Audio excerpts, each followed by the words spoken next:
Hey friends, Sleepy here, and welcome to another episode of my weekly gaming playlist series. It's another Friday, so it's time to talk about the games I've been playing this week. I'll let you guys know my thoughts on them, my opinions on them, whether I think you guys should check them out or not. Of course, I want to hear your guys' thoughts, so if you've played any of the games I shared with you today, let me know your guys' thoughts on them. Let me know about the games you guys have been playing as well, as that gives me ideas and new games to play and experience. And if you guys have a recommendation on a game you think I might enjoy, let me know, as I'm always looking for new games to play and experience. And I do have a pretty decent-sized list of games to either buy or eventually play, thanks to your guys' recommendation from this series. So keep those coming. I'm always looking for new games to play. I've got just one game that I've been playing this week, and today the video you might notice the video seems a little darker than normal. That's because it's a cloudy, rainy day. We just got done having snow, and then it warmed up now, and now it's been raining. So it's been a kind of a dark, gloomy, cloudy day. I had to work today, but home now. And I'm excited to play some more of this game that I've been playing on my Xbox Series X, and that is a game called Dragon's Dogma Dark Arisen, and this was created by Capcom, which is a really awesome action RPG. This was also released for PlayStation 4. Now, this was originally a 7th gen game, which I do have those, and I'll show those here with you. Was originally launched for 7th gen on PlayStation 3 and the Xbox 360, and it was just the plain Dragon's Dogma game. And this is the one I'll read you guys from the back, because this has the most detailed description of the game, where the Dark Arisen version doesn't have as much on it. But it says, "The destiny of the world, the heart of one hero. It is written that the dragon seeks out those who would stand up against the darkness. They say that the one whose heart is taken by the dragon is forever changed. You have been chosen. Your destiny now lies with the dragon. You are now an Arisen." And it just talks about action experience, a new type of highly stylized action combat from the creators of action hits Resident Evil 4 and Devil May Cry 4. Unlimited freedom. Embark on an epic adventure with the freedom to explore and interact in a rich, living, and breathing world. Develop your customized main pawn and 2 chosen support pawns. Share your main pawn online when they return. You'll gain earned experience and loot. Now, I will have to let you guys know that the servers for the 360 version have been shut down, so you can no longer send your pawn to other people's games. You can't bring them into your game. You can only recruit them on the ones the game creates. So that's why I would recommend playing the 8th gen version. Then, eventually, they did create DLC for this game, and there was such a demand for it, they actually released a physical copy, and it was the Dark Arisen version, which added all the DLC on the disc for the 360 version and PS3. And then, the game has just been that popular enough that they did eventually port it to 8th gen consoles, and that's the one I've been playing, because I got really far in the 360 one, which I am going to eventually go back and beat that one as well. But on my vacation, I started playing this game and really started enjoying it. And this is pretty much the only game I've been playing the last 2 weeks. Ever since I beat RoboCop, I wanted to play something different than a first-person shooter, and so I started playing this action RPG, and I'm now halfway through and over 40 hours into the game already.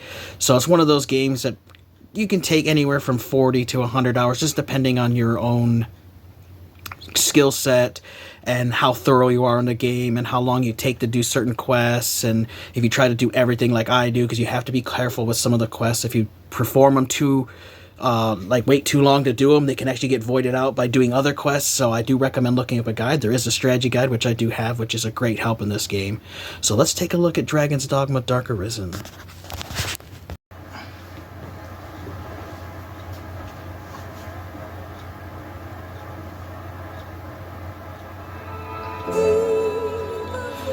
Friends, taking another look here at Dragon's Dogma Dark Arisen, playing this on my Xbox Series X. This is a really amazing action RPG. Was originally released on 7th gen consoles, but they did eventually port it to 8th gen machines.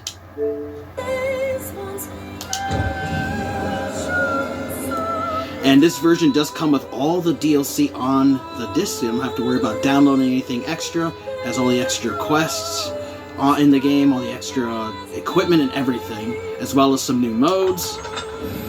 With the DLC, they added the hard mode and speedrun mode, as well as just playing the regular game, which is what I've been working on.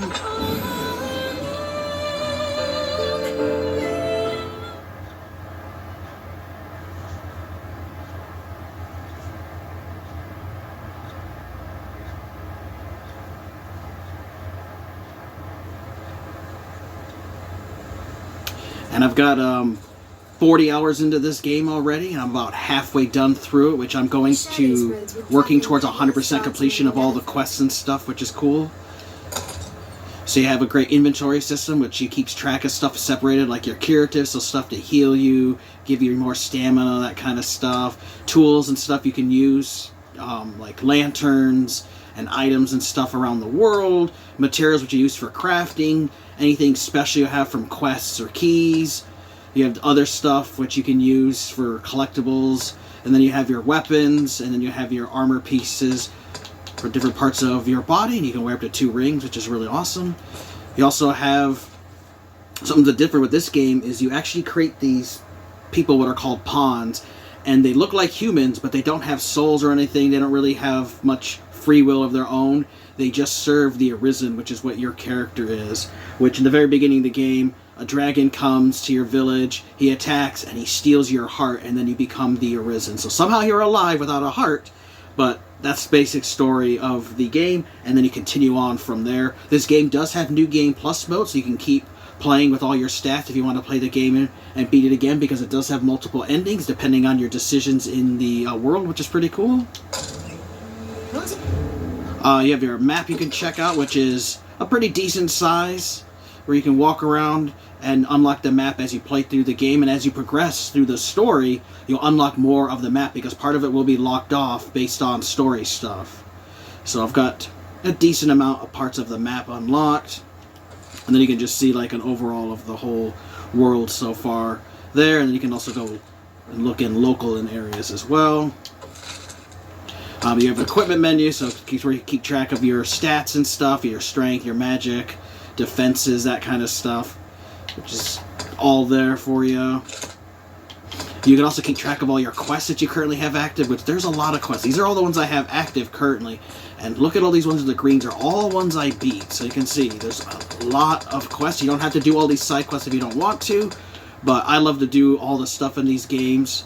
So I'm going to 100% complete the game, so I'm doing all the different quests there. And I do have to warn you, some quests you have to do that are timed, because if you do a main quest, it'll void some of the other quests if you don't do them before that thing. So I do recommend looking up a guide. There is a strategy guide you can get for the game as well. If you're trying to do for 100% and not miss anything, you want to take your time and not just blow through the story missions, because you can void a whole bunch of quests. So you definitely want to take your time with those. So that's what I've been working on there. Now this game does not have fast traveling like most games do, where you can just fast travel anywhere you want. You can only fast travel to these little waypoints with a fairy stone, which I have, which you can get this eternal fairy stone, which has unlimited uses, but there's a regular fairy stone that only lets you do it once. But like if I use it here, I can choose the port crystals. So Grand Sorn and Caceridus are the only 2 main ones. Now these other ones here you find, and you can place them anywhere in the maps you want to, and then you can fast travel to it at any point that you would like to do. So I have these set up in certain strategic points where there's different quests that have to be here, so I can easily fast travel there. But usually you have to walk to these destinations, and it can be a bit of a journey. You gotta go through a lot of enemies and stuff, but it is pretty cool. At least they added this in this Dark Arisen version over the original Dragon's Dogma. They did add this little bit of fast traveling, so I can pick there, and we'll all travel there. Now, tip is, if you have anybody traveling with you as a travel companion, because there are quests where you escort people, they will be teleported with you as well. So if you set up a spot where they're going to need to go to, like to this fort, you could teleport right here, and you can avoid all the fighting enemies, because if they die, you'll fail the quest. And this game has permanent solutions for quests, because there's only one main save file. There are a couple other little like checkpoints you can load, but sometimes you will run into you'll fail a quest and you can't do the quest again until a New Game Plus mode. So you're just going to be careful of that. And there's one of those port crystals I set down here, because I come to this place pretty frequently. And then I can show you guys some combat. By the looks of it, it is a grand and sturdy fortress. And what's really cool too is, so you create that main pawn, which I did, Akari is mine, but you can also recruit pawns from other players, because the game does have an online function with the server, and you can recruit those pawns to bring into your game, and you can have up to 4 players, yourself, your main pawn, and 2 other pawns. And there's a bunch of different vocations, like you can be a mage, a sorcerer, you can be a knight, you can be a thief. There's a bunch of different ones that you can be. And so you want to have a diverse party so you can tackle different enemies because they have weaknesses and strengths over different class types, which are the vocations. So it does pay to have a diverse party with you so that you can fight the various enemies you'll encounter. You also level up, which I am currently level 45. She's level 45, and I recruited to level 47 and level 46. One's a fighter and one's a ranger character. So when you go to recruit them, you can see all of their stats, which is really cool. And you can check, what their strengths are to, what the skills they have equipped. If there's any condition, like if they're sick or cold or anything, if they have any, like, they were cursed or something, you can see that on there. The profile tells you, like, their gender, and it'll tell you their height and weight and all that kind of stuff, and then their knowledge of the enemies they fight as well as their quest knowledge. And as they do quests, they actually learn the knowledge so that when you take somebody into your world, their pawn, and they know something about a quest, they can actually give you tips for it, which is really cool. And so they'll show you have all that, and then it tells you the person who created it and how long they've been playing it and what kind of vocation they are. So just really interesting concept with these pawns, which I really love. They're going to be making a Dragon's Dogma 2 in March, which looks really awesome. So I'm a wizard character, so I can do spells and stuff, which is really awesome. And then I also can shoot fireballs with a fire incantation spell, but you can also do like holy magic, lightning, ice stuff. There's a huge variety of skills and stuff you can do. There's a cool, I can do this wall of flame, which is awesome. There's also this cool lightning whip I can get out, which is pretty sweet, which you can keep it going as long as you have stamina. It just consumes it, you can use it. So there's just some cool spells in this game that I really love. Now you have to watch though as you're fighting, because you run out of stamina every time you attack, and when you run out of stamina, your guy will stop. So if you're in the middle of combat, you can have somebody capitalize on your stamina there where you run out, and you can sometimes die in a critical moment, so you have to be careful with that.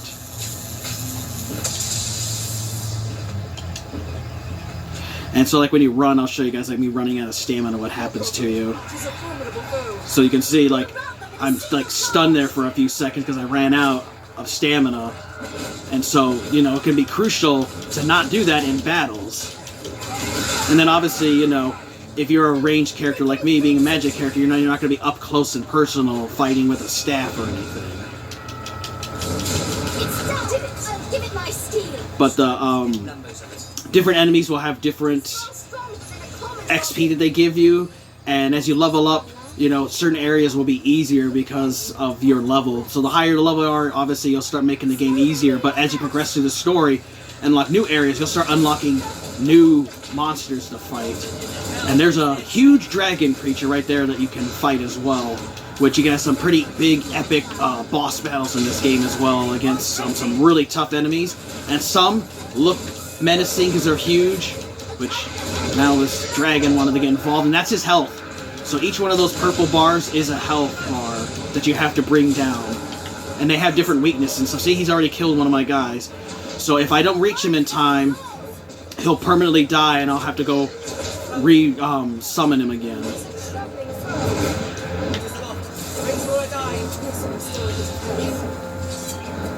Oh, where is that little bastard? You gotta watch these dragons like to fly up. And sometimes they'll literally just run away from you in a big battle. You might be fighting one, and they still can flee sometimes, and so they'll just be gone. And sometimes you can find them, and sometimes you can't.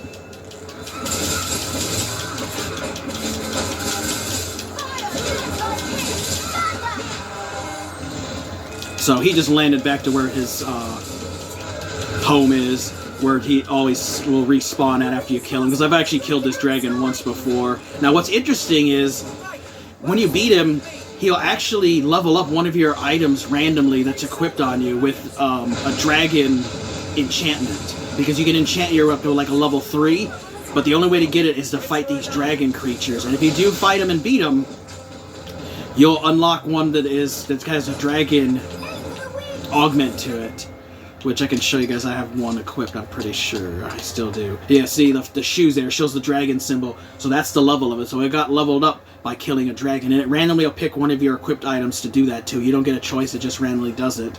So if you want to level up your stuff with the best thing augments, which is dragon stuff, you want to keep fighting these guys as they respawn, which they're not easy battles. You might be sitting here for 15, 20, 30 minutes battling him, but it's worth it because you can get your stuff, your gear leveled up, especially for later endgame stuff. You know, you want to have the best gear you can get.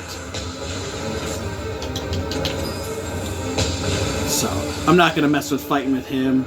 I just want to show you as one last thing is getting to where you get the pawns at. So we'll use this and we'll take off. Go right here to Griffin Soren, the main city. Game has great visuals, great music too as well. Really been having a blast with this game, and I wanted to finally beat it because number 2 is coming. You don't need to worry about that quest that says it failed. When you run into certain enemies like the dragon, it creates a quest that literally only runs as long as you're battling it. It doesn't actually count against you, and it doesn't count as a completed quest when you beat him. It's just a thing that comes up saying you're in a big battle. So, actually we need to go in here and go to the portal here so we can go to where all the pawns are at.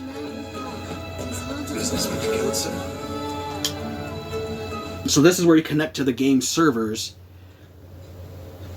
and this is where you can recruit ones. Now, you don't have to be online if you don't want to be. You can recruit ones that the game creates for you, but I find that you actually get better pawns from ones that people created. So you can come here and you can search and do pawns by level, and you can choose the kind of pawns you want to summon. So it's connecting to the server, and it's gonna see what it can find based on my level 45. And it's gonna see if there's pawns there, and you can see, so I can get this one. So I want to get like warrior type characters, and then go, and then we'll just wait for them to go. So if you see one you don't like, you can just send them away and wait for other ones.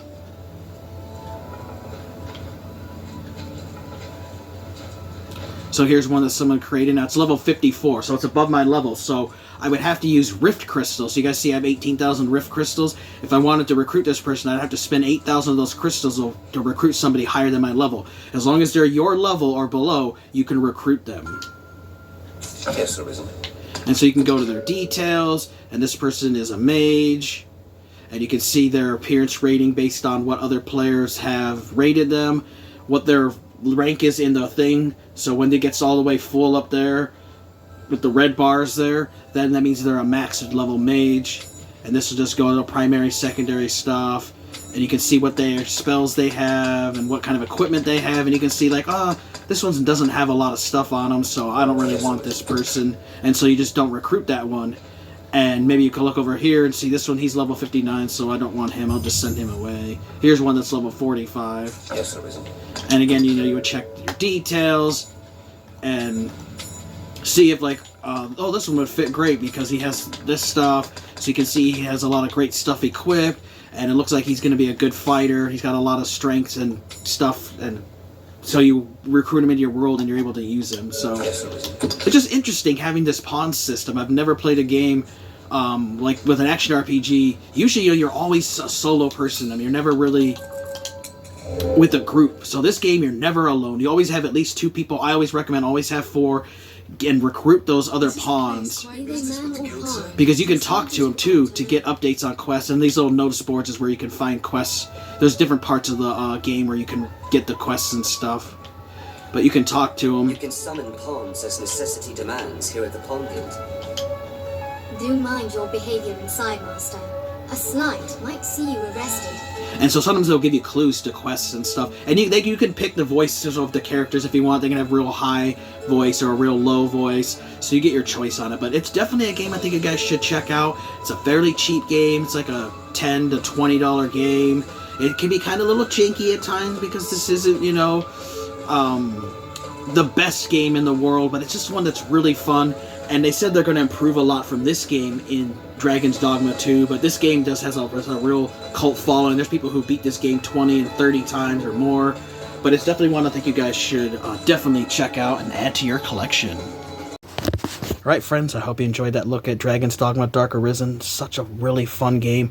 I can't wait for Dragon's Dogma 2 to come out in March next year. It's looking really good. I checked out a recent gameplay video. They did some more trailers and they were on stage and the thing, and they did a little kind of like a Nintendo Direct type of thing, and they were really talking about the game, and it showed like even more epic battles. We're fighting some big giant soldier, and that the game's going to be even larger than this game was, and that they're improving the combat, they're improving voice acting and music. I still love this game, but it does have a little bit of that jankiness to it, which for me, I personally love. It's kind of a charm of the game. But they said that they're really working on making a truly next-gen experience. I believe it's going to be only on 9th-gen consoles, and they said the graphics are going to blow this one out of the water, which I did see the graphics look pretty good, because this is pretty much just a port of the 7th-gen game, ported to 8th-gen. You know, it gets a little bit updated graphics, but it's definitely not something that would be on the same caliber as a Series X title or anything, but it plays and looks good for me.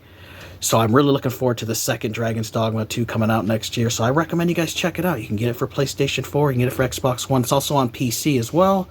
And the servers are still active, at least for the Xbox One and PS4 versions right now. So as long as those are up, you'll be able to recruit those pawns into your game. Eventually, I'm sure they'll shut the servers down, and you'll only be able to recruit the ones that the game creates. So you don't have to worry about like running out of pawns, because the game creates infinite numbers of them based on your level, and they're all variety of ones. They'll just keep showing up. They walk around the world map. You can interact with them. You can go into that Rift Crystal thing I went into, and you can search for them there. So you'll always be able to recruit pawns even if you're offline, but you just lose the experience of recruiting pawns that other players created.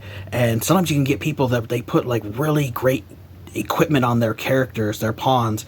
You know, they put really rare weapons and stuff, and they're skilled really well. And I've had some of those that have really helped me in some really tough battles. So that's why I like recruiting pawns that other people create over the ones the game has created, because I've recruited a few of the game's pawns, but they're never as good as ones that players themselves create. And your own pawn can get recruited. Mine's been recruited a few times, and she's got some leveled up on some stuff because of that, which was really interesting. So definitely think you guys should check out Dragon's Dogma Dark Arisen. If you guys have played before, let me know your thoughts. Love to know about the games you guys are currently playing, and if you have a recommendation on a title you think I might enjoy, let me know. I want to thank you guys for watching. Take care. You guys have an amazing day, and Sleepy will see you next time.